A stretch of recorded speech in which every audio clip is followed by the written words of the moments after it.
Tinggi gunung Himalaya tidak setinggi gunung Pasaman. Jawablah salam dari saya kalau tidak berjabat tangan.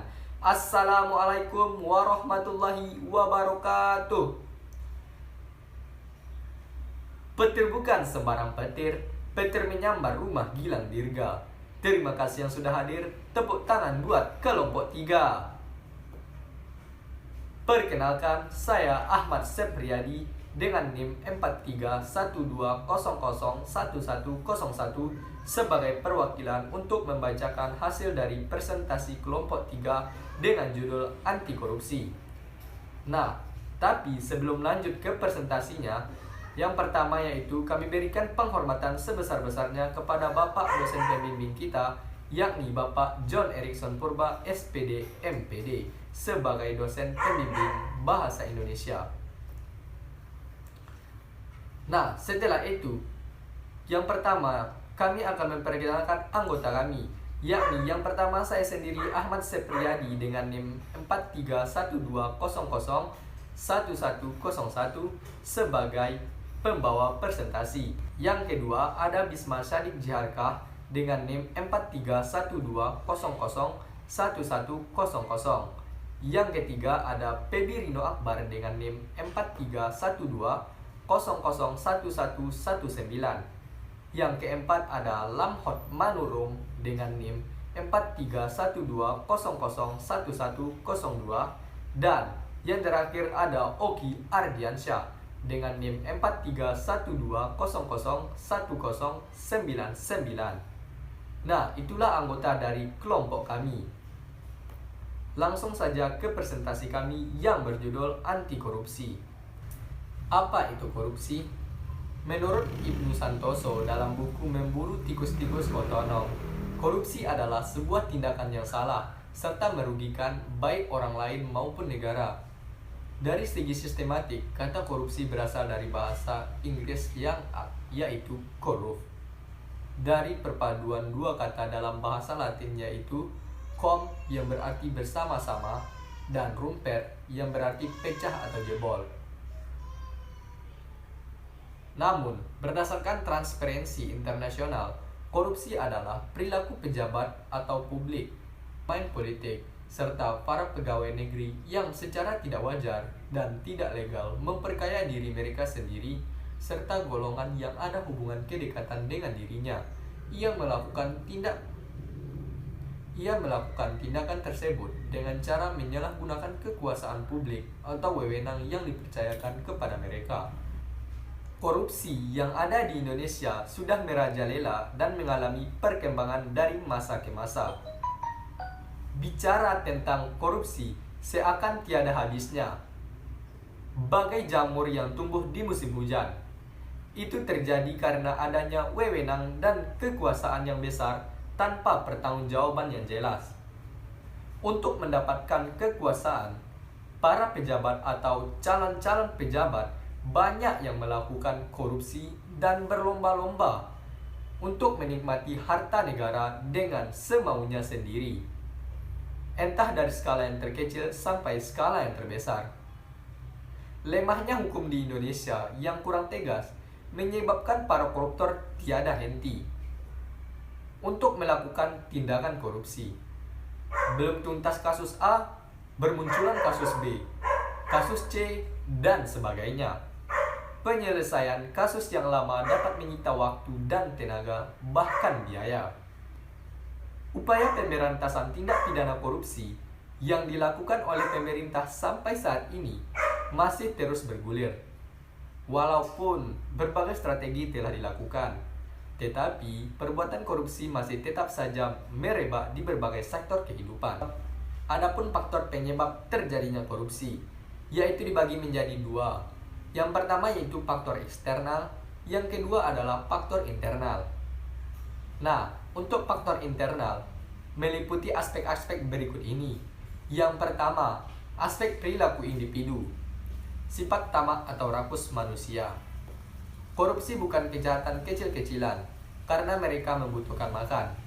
Korupsi adalah kejahatan orang profesional yang rakus sudah berkecukupan tapi masih tetap saja serakah. Nah, selanjutnya ada aspek sosial. Perilaku korupsi dapat terjadi karena dorongan keluarga. Kaum behavioris mengatakan bahwa lingkungan keluargalah yang secara kuat memberikan dorongan bagi orang untuk melakukan korupsi dan mengalahkan sifat baik seseorang yang sudah menjadi traits pribadinya. Nah, faktor selanjutnya adalah faktor eksternal. Adapun aspek-aspek yang meliputi faktor eksternal ini ialah: yang pertama, aspek masyarakat terhadap korupsi. Nilai-nilai di masyarakat kondusif untuk terjadinya korupsi. Korupsi bisa timbul oleh budaya masyarakat. Misalnya, masyarakat menghargai seseorang karena kekayaan yang dimilikinya. Sikap ini seringkali membuat masyarakat tidak kritis pada kondisi, misalnya dari mana kekayaan itu didapatkan.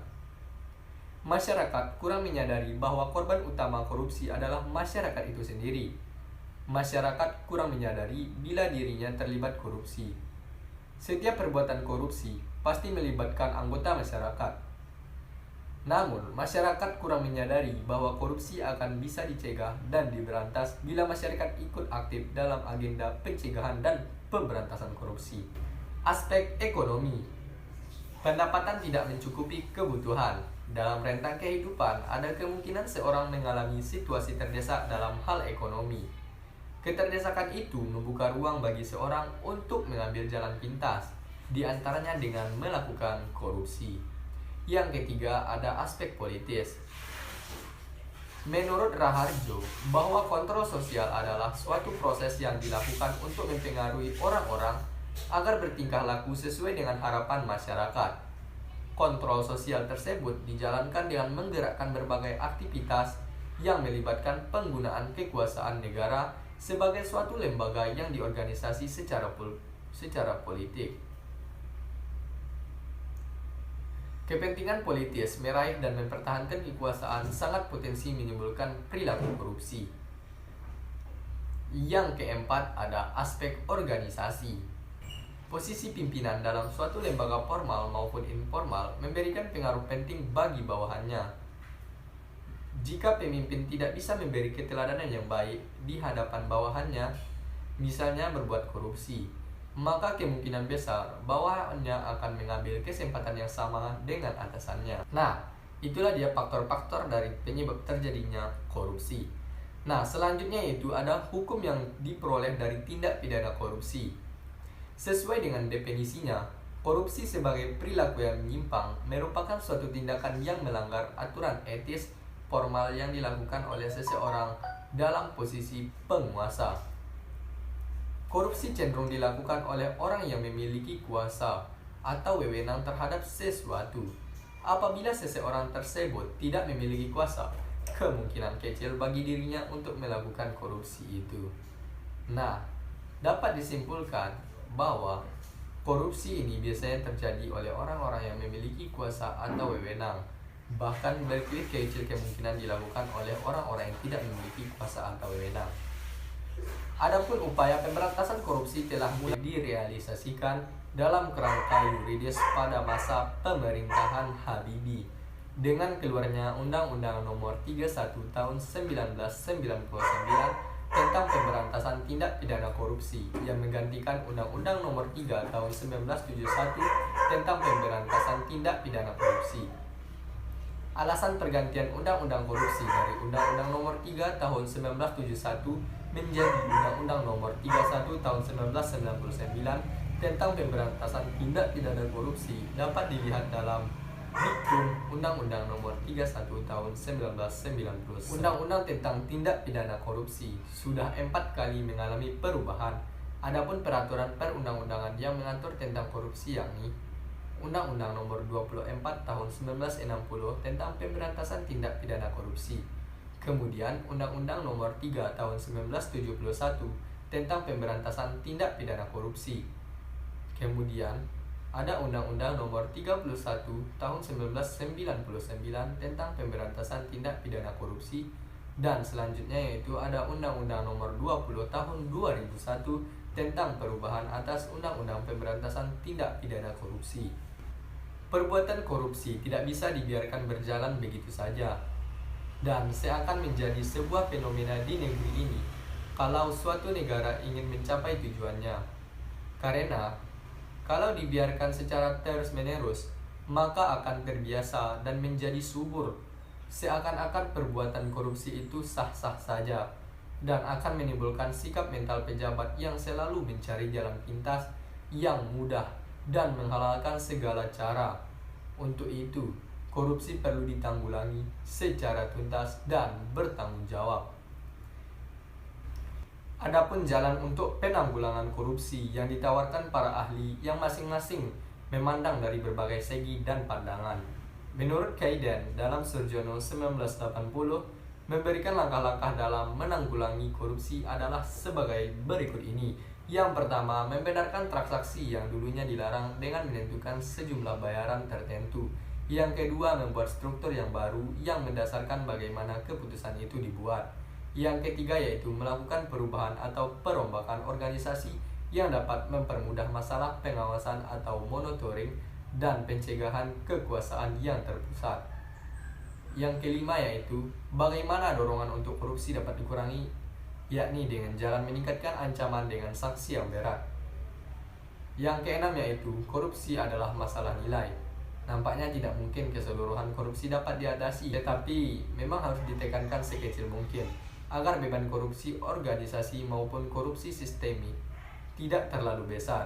Sekiranya ada suatu pembaruan struktural, barangkali mungkin untuk mengurangi kesempatan dan dorongan untuk korupsi dengan adanya perubahan organisasi. Selanjutnya, ada peran serta masyarakat dan pemerintah dalam menanggulangi korupsi. Peran masyarakat dalam pemberantasan korupsi menurut Undang-Undang Nomor 30 Tahun 2002 tentang KPK terdapat dalam pasal 1 yang berbunyi berperan serta dalam pelaksanaan tugas dan fungsi KPK menurut peraturan perundang-undangan yang berlaku. Pasal 9 dan 11 melaporkan tindak pidana korupsi atau pengaduan masyarakat. Pasal 13 turut melakukan pendidikan, sosialisasi, dan kampanye anti korupsi. Pasal 22, 29, dan 30 yang berbunyi mengikuti atau mengawasi proses dan mekanisme pencalonan dan pemilihan anggota Komisi Pemberantasan Korupsi. Nah, setelah mendengarkan presentasi itu, berarti berakhir sudahlah presentasi yang dapat kami sampaikan dari kelompok 3 yang berjudul anti korupsi. Kalau ada salah dan janggalnya, mohon dimaafkan karena kami masih dalam proses pembelajaran. Begitu saja yang dapat kami sampaikan, kami undur diri. Wassalamualaikum warahmatullahi wabarakatuh.